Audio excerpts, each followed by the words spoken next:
Hi, I'm Marvin Manangan from the Philippines. My students used to call me Sir M. I finished my bachelor's degree and master's degree in education, major in mathematics in the University of Rizal System. Currently, I'm pursuing my doctor's degree, major in educational management in the University of Perpetual Health Delta. During weekends, I used to bike with my friends in the community. I play chess with my students and co-teachers and watch math videos and reels before going to bed.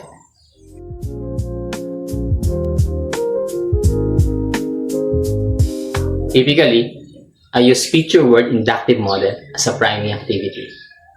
I present my class with either or picks one word or pick two word for them to guess. Once the word is guessed, I ask them probing questions on how they were able to guess the words. This will help them recall specific knowledge and concept needed in transitioning for our next activity. Also, I use collaborative teaching technique using the roundtable discussion strategy. I group them into 5 groups and I give them activity sheets. I ask them to write their answer in the Manila paper and they will be posted on the board after 7 minutes. Then I go around and monitor each groups on how they are doing in their activity. Once the 7 minutes is up, I ask them to post their answers on the board and we check their answers. They are graded based on time.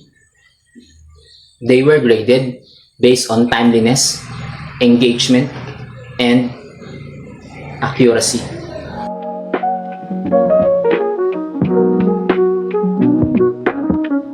I'm an active scout leader of the Boy Scouts of the Philippines.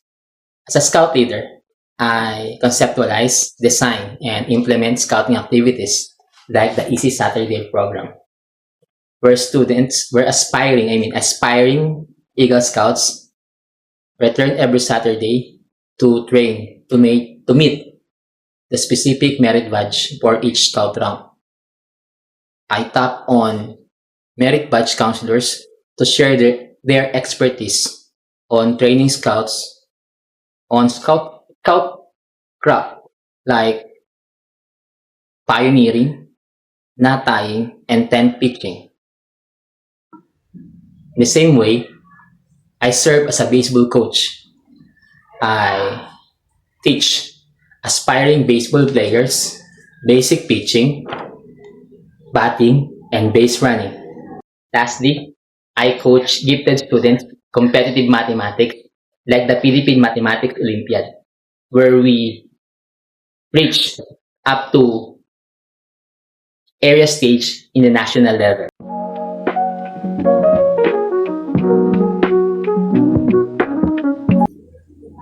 To avoid disruptive behavior in class, I usually use the mystery person strategy. I write the name of the mystery students in the post-it notes and write the expected behavior. Then, when I came to class, I post it on the blackboard. When the students were able to perform the expected behavior, the expected positive behavior, I leave the notes with the +3 points for that students. While if the students were not able to perform the expected behavior, I remove the name and take it away. This helped my class maintain positive behavior during the entire lesson. It avoids disruption and focus our time on task. However, if my students continuously disrupt the class through talking, I pause for a while and remind them of our class rules.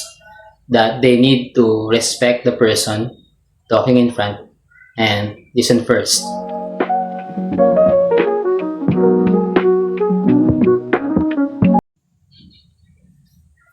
When I was in high school, I was designated as a substitute teacher in mathematics. Whenever Sir Napolitan is not around, I take over his class and teach my juniors. When I see my juniors learning and happy about how I teach the lessons, I feel happy and fulfilled.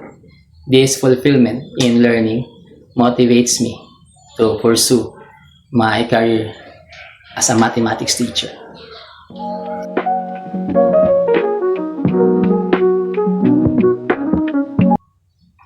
I have been teaching mathematics for 12 years. 2 years as a part-time instructor in the University of Rizal System and 10 plus years as a junior mathematics teacher in General Licerio Hieronimo Memorial National High School. In the University of Rizal System, I have taught number theory, college algebra, advanced algebra, statistics, and probability. While in the junior high school, I teach mathematics for grade 10. Patterns in algebra, geometry, statistics, and probability. My students' age ranges from 14 to 18 years old.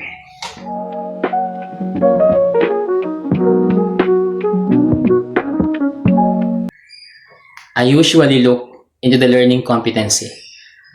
Then, I chop the learning competency into attainable objectives and start preparing my lesson. My lesson includes the objective, the priming activity, the group activity, the abstraction, the evaluation, and the reflection. To help me transitions during the lesson, I include those things in my PowerPoint slides.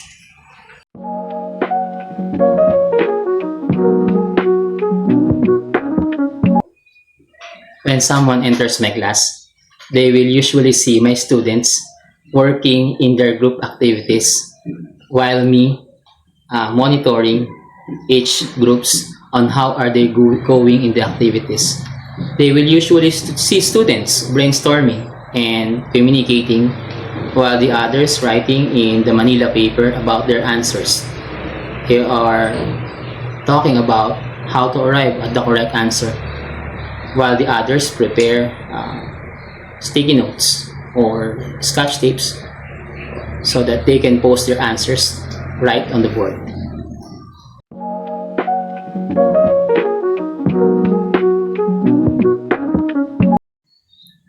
To evaluate my students' progress before the class, I usually use 4-pix 1 word or pictograph.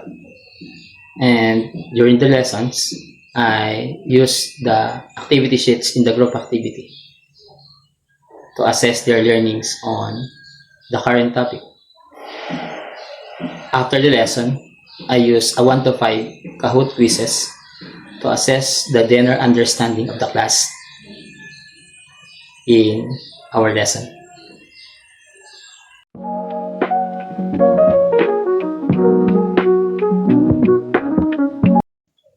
I incorporate technology in my lesson to enhance student engagement, for interactive assessment, and to support differentiated instruction.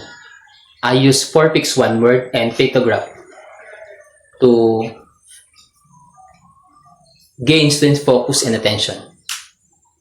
I use Kahoot and quizzes for interactive formative assessment, and I use Khan Academy for flexible learning, enrichment activity, and remedial activity.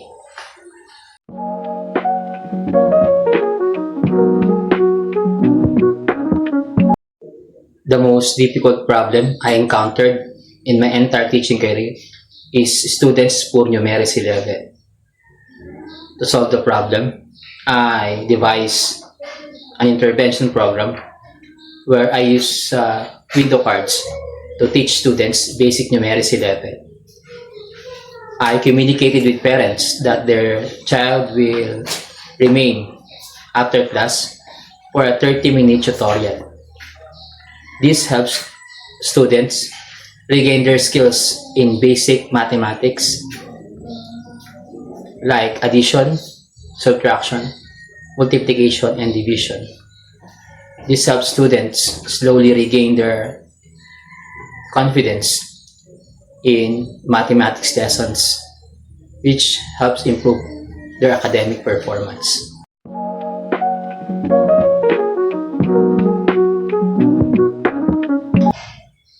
During a lecture discussion of a certain topic, I see that my students are noisy and inattentive.